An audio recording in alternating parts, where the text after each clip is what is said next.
एक महिला भक्त वृंदावन से बिहारी जी लेकर अपने घर आई और तभी बाहर से गोलू घर के अंदर आया और माँ से पूछता है कि माँ, यह कौन है? तो मैया ने बोला, ये भगवान हैं और ये ही हमारे मालिक हैं। अब तो घर में जब भी कोई नई चीज बनती तो सबसे पहले बिहारी जी को भोग लगता। पहले यह सब चीजें गोलू को सबसे पहले मिलती थीं। इससे गोलू बहुत चिढ़ने लगा और मन ही मन ठाकुर जी को कोसने लगा। एक दिन गोलू की माँ काम पर जाते समय बोली, गोलू, यमुना जी से मटके में जल भर कर लाना।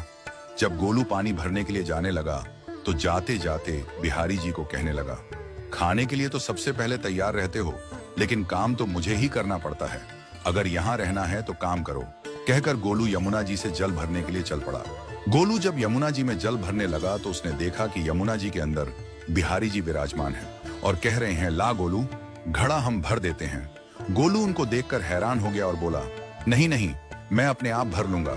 लेकिन ठाकुर जी ने उसके हाथ से घड़ा ले लिया और भरकर घर ले आए। गोलू घर आकर डर रहा था कि अगर माँ को पता लगा कि मैंने ठाकुर जी से काम करवाया है तो आज मेरी पक्की पिटाई होगी।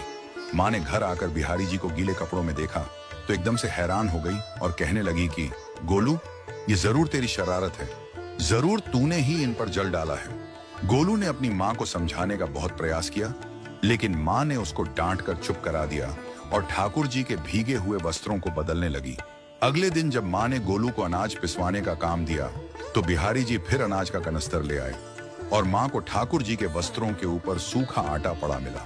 तो माँ ने फिर गोलू को डांटा कि तुझे पता नहीं कि ये हमारे भगवान हैं और तू भगवान के साथ शरारत करता है। आज तूने फिर इनके ऊपर आटा फेंका है। तो गोलू शपथ लेकर कहने लगा, नहीं माँ, मैंने कोई शरारत नहीं करी है। ये तो मेरे हाथ से गेहूं का कनस्तर लेकर खुद पिसवा कर आए हैं। गोलू की माँ आज बहुत गुस्सा हुई। अगले दिन फिर माँ बोली, बेटा गोलू, आज तुम्हारे बाबा बाहर गांव से वापस लौट आएंगे। बस आज का ही काम है, तुम जंगल से थोड़ी लकड़ियां ले आना। गोलू फिर डर गया, कहीं ठाकुर जी फिर मेरे पीछे ना आ जाएं। गोलू ने माँ को बोला कि मैं चला तो जाऊंगा, लेकिन बिहारी जी को समझा लो, वो मेरे पीछे ना आई। उसकी माँ हंसकर बोली, हाँ हाँ समझा दूंगी, तुम जाओ तो सही। गोलू जल्दी जल्दी लकड़ियां लेने जंगल में चला गया और माँ काम पर चली गई।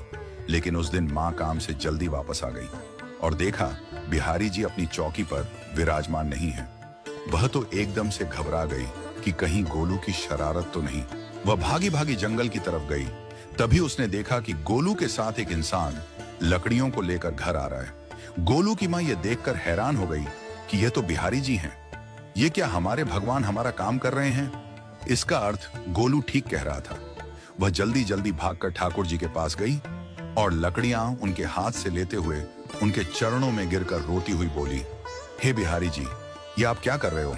मुंह गरीब का काम क्यों कर रहे हो? ठाकुर जी मुस्कुराते हुए बोले, हमें तो तेरे बेटे पर बहुत प्यार आता है। सब लोग हमें भगवान समझते हैं, लेकिन एक तेरा बेटा ही था जो हमको अपना मानता था। अपना मानकर वो हमें डांट भी देता था, हमारे साथ गुस्सा भी करता था, और जो हमें एक बार अपना मान लेता है तो हम उसके मान के लिए उसके ही हो जाते हैं।